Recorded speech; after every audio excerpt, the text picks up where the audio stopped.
From our 22 News Broadcast Center, this is 22 News in Focus. Good Sunday afternoon and welcome to 22 News in Focus. I'm Kate Walsh. Today we're taking a break from some controversial, serious topics on In Focus, and we're talking about something fun. Juliette Gordon-Low founded the Girl Scouts in the United States with a small group of girls at her Savannah, Georgia home in 1912.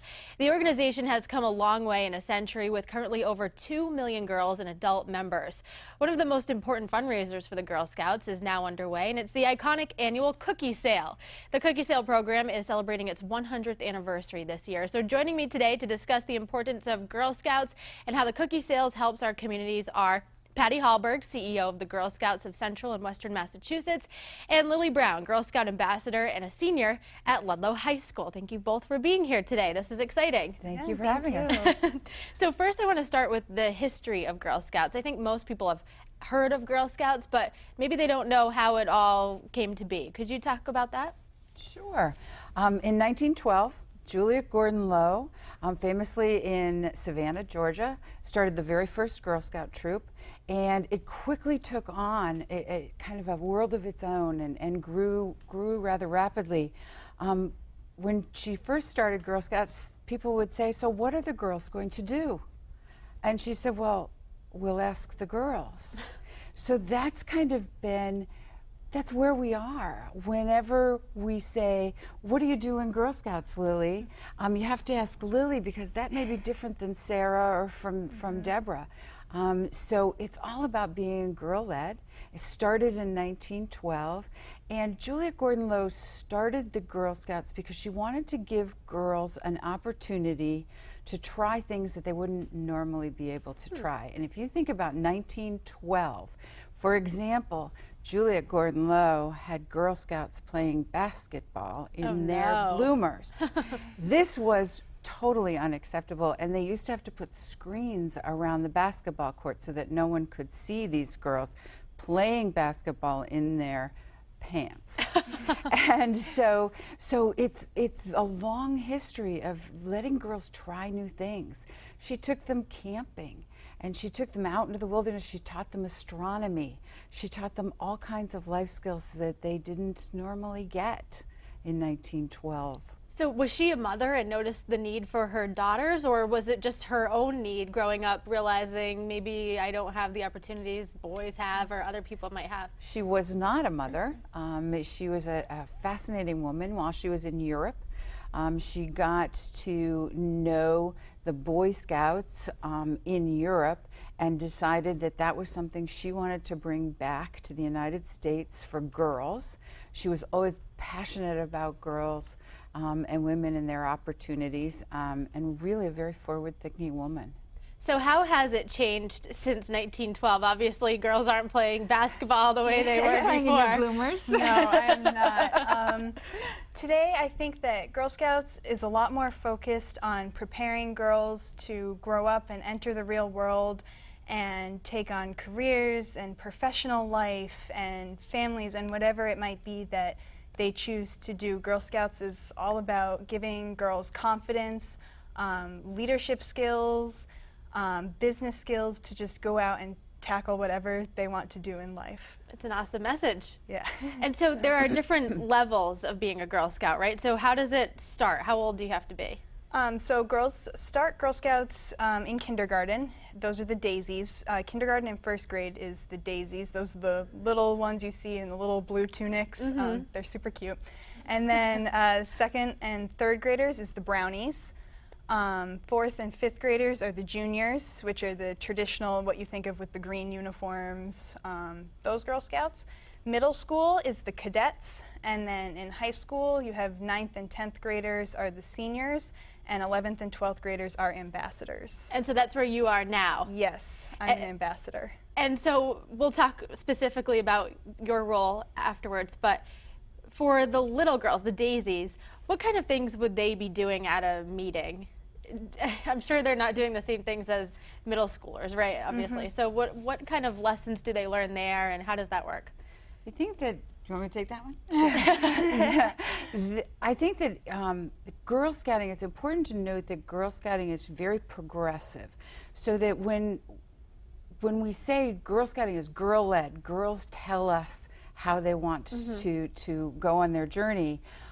With Daisies, they start with parents or adult volunteers, and it's much more help with the adults have a lot more impact. And the Daisies start on their journey to figure out who they are. So they might do some things outdoors to look at different ways that you can start science and technology exploration outdoors very, very young. And they go along and they figure things out. So at the end, they may go to a museum, or they may, usually not camping, it's a little young, but really looking more at focusing on themselves and who are you exactly? And then as they progress, each year you find that the adults are able to step back just a little bit more. And by the time you're Lily's age, Lily completely determines what she's going to do and how she's going to do it in Girl Scouting. So at your stage, do you still, I remember I was a Girl Scout for a few years, and we had, I don't know if it was monthly meetings or maybe weekly meetings, but at your stage, do you still have meetings, or is it more mission projects on your own kind of thing? Girls at my age can do either. There are troops for girls in high school, although there are much fewer than the troops for the younger girls, simply because there's less demand for them. I am not in a troop right now. I completely do my own thing. I do activities with the council. I'm on the leadership board for the council. I work on awards by myself, hire awards by myself. I do events by myself, so I'm very independent. Some girls do troops, but even in troops at this age, it would be very girl-led, with the girls deciding, you know, what they want to work on, what they want to do, planning what they're doing, and the adults really are taking a back seat and not doing a whole lot beyond general guidance at my age in Girl Scouting. And are there certain guidelines that troops in general across the country must follow, or is it kind of each one can do their own thing? It's all girl-led, but there are certainly guidelines. There are a lot of safety guidelines. Our very first thing we need to worry about is the safety of girls, so there needs to be at least 2 adults, and depending on how big the troop or group is, there may need to be more. And then there are a variety of different ways that you can go about it. So there's lots of different badges they can look at. There's actually several different curriculums that troops can follow to go through. I know that Lily did they're called Journeys, and she did one of the full curriculums around interpersonal relationships. And there's, for that particular one, there's a guidelines to talk about interpersonal relationships with very young children, and it's very different than when they're in middle school or high school. So that we try to progress with the age of the girl. All right, well, we're going to continue talking about your badges and, of course, Girl Scout cookies and what you're up to in just a few minutes. You're watching 22 News in Focus.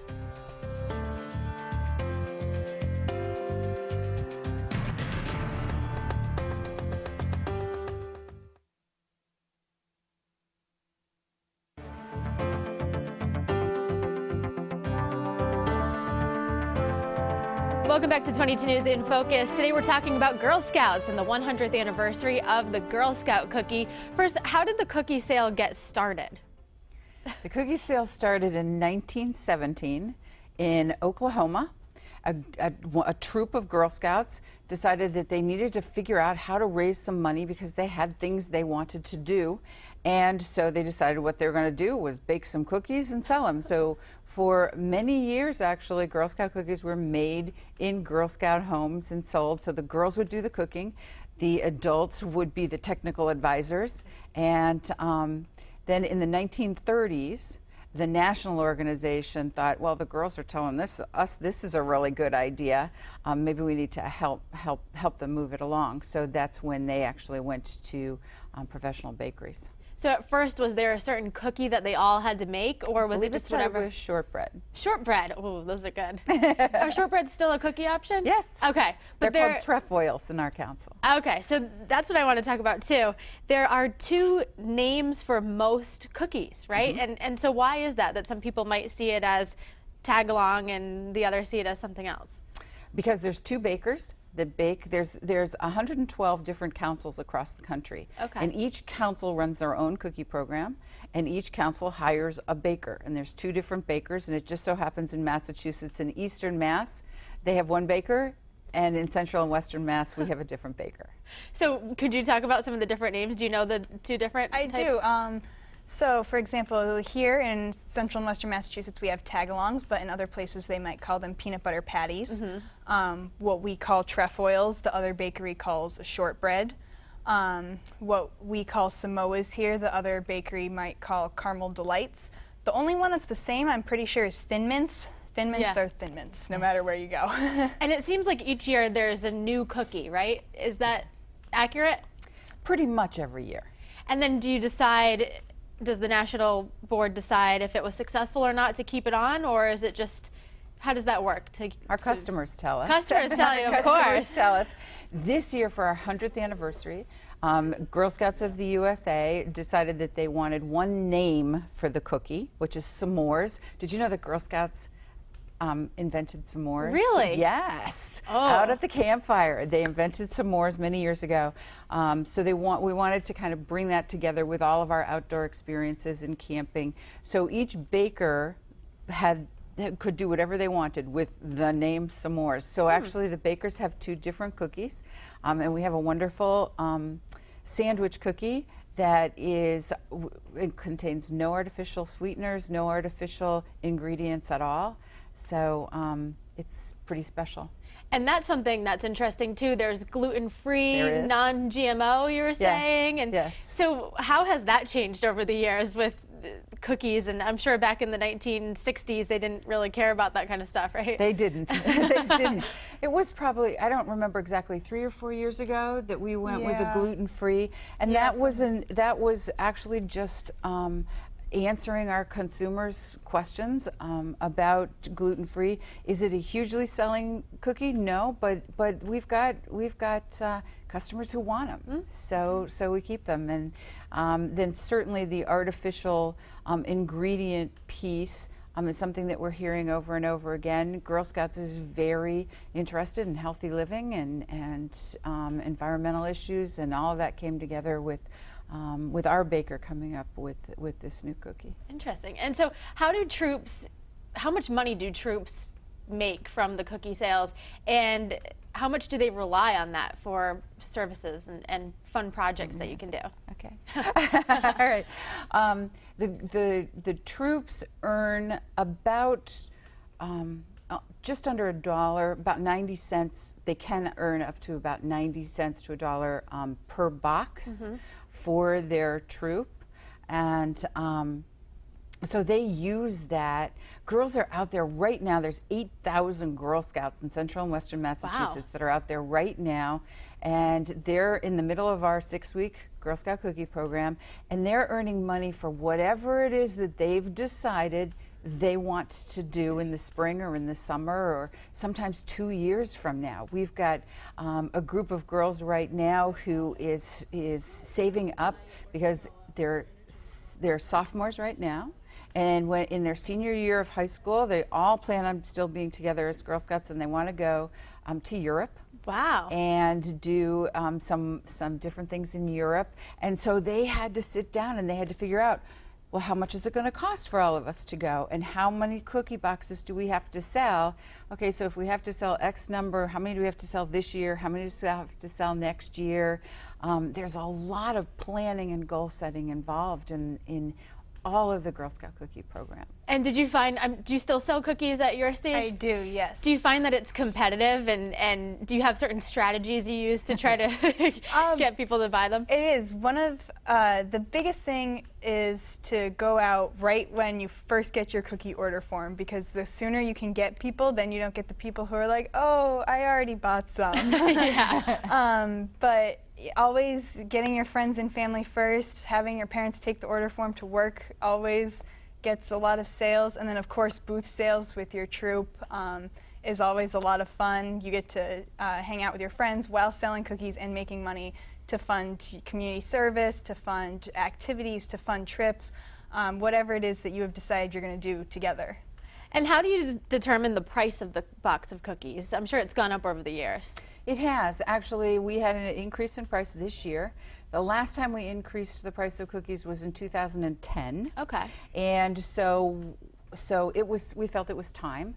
It was time for the girls to get a raise. And it was time for the council to be able to, we really want to be able to ensure the best quality programming for girls that we can offer, and the costs rise. So it's really up to the individual councils as to what the sale price of the individual box is. And we decided that this was a year that the girls needed a raise. Seems like people are still buying them no matter That's what. right. You can sell them for $100 and people will buy them. All right, we're going to take a break, and when we come back, we're going to hear more from Lily and all of the things that she's doing and how Girl Scouts can affect a young woman's future. You're watching 22 News in Focus.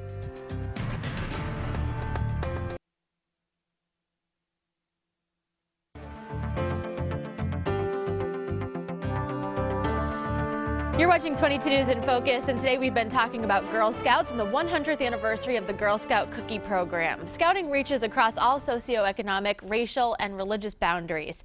Some former Girl Scouts have risen to international acclaim, including First Ladies Michelle Obama, Hillary Clinton, Laura Bush, Rosalind Carter, and Nancy Reagan, and the first woman appointed to the U.S. Supreme Court, Justice Sandra Day O'Connor. The first American woman in space, astronaut Sally Ride, and a long list of athletes and entertainers, from the late Academy Award-winning actress Bette Davis to tennis superstar Venus Williams. And Lily could be the next one on that list. So Lily, tell us about your experience with Girl Scouts and how you think it prepares you for your future. All right, so I've been in Girl Scouts this is my 13th year. I've done it from kindergarten all the way up through, this is my 12th grade year, so this is my last year. It's a little sad, but I'm super excited about everything that Girl Scouts has done for me and how I think that's going to really help me in my future. Girl Scouts has brought me from a shy, very quiet little girl that I was in elementary school up to a young woman who is comfortable talking to people and following my dreams and going out in the community. And I think that that's something that's really unique to Girl Scouts, is they're really good at helping girls to develop, to grow as people, and to develop the skills that they're going to need in their future. Do you have an idea as to what you're going to do after you graduate high school? I'm definitely going to four-year college. I'm not sure exactly where yet. I'm still in the process of applying and figuring all that out. But I want to study environmental engineering. And I think that Girl Scouts has really prepared me for that, especially because engineering, traditionally you think of it as a male occupation, and I think being a part of Girl Scouts has shown me and given me the message that I can do that. Even though I'm a girl, I can do that, and I have the skills that I need to do that.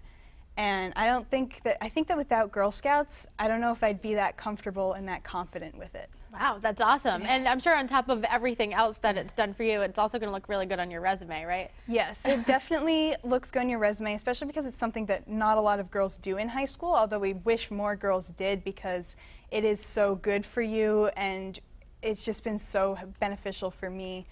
But that's not why I do it. I don't do it for a resume booster. I do it because I like being here. I like being a leader and helping the younger girls and being able to do things in my community. That's why I do it.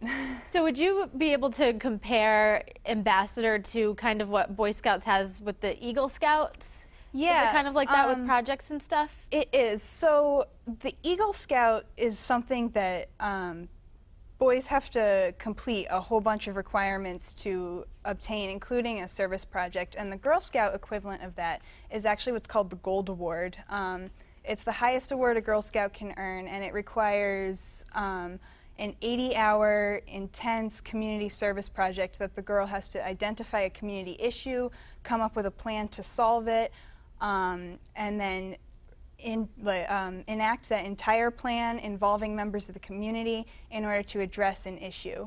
So are you working toward that right now? I am. I'm in the process of my Gold Award. I'm actually almost done. I'm super excited. I've been working on it about 2 years. Wow. I'm doing a project in my town to increase awareness of local history among elementary and middle school students.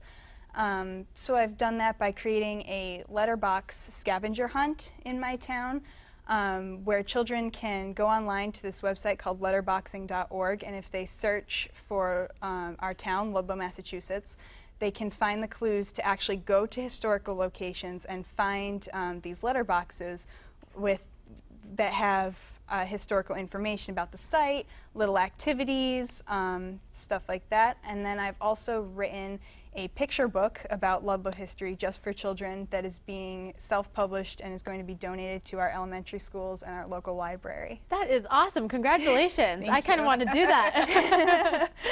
So will we be able to include that on our website, perhaps, maybe, some of the stuff that you've been doing? Sure, that would be wonderful. Yeah, I'm sure a lot of people would be interested in that. Do you find that a lot of people that are Lily's age are doing these incredible projects for their communities as well? They're incredible. They really are incredible. There's a lot of girls out there that are working toward their Gold Award, and community service is something we start in Girl Scouting when you're in kindergarten. So by the time you get to be Lily's age, you're really passionate about something in your community that you want to change and that you want to make better, and that's what she's doing. Wow, and how many people would you say, you don't have to give us an exact number, but would you say in your community or in maybe Central and Western Mass, if you could give that number, are at your stage? I know it kind of dwindles off as people get older, but how many would you say? Are there dozens or? Oh no, there's hundreds and hundreds, yes, of seniors in high school yes. that are still working towards their goal. In senior high school. Yeah. Wow. That's awesome. Yeah. Congratulations, Lily. And this is such an excellent program. I learned a lot today, even though I was a Girl Scout. It's changing and it's delicious with the Girl Scout cookies. Congratulations on 100 years for the Girl Scout cookie program. Thank you very much. And we wish you a lot of luck. We'll be right back with the final word. You're watching 22 News in Focus.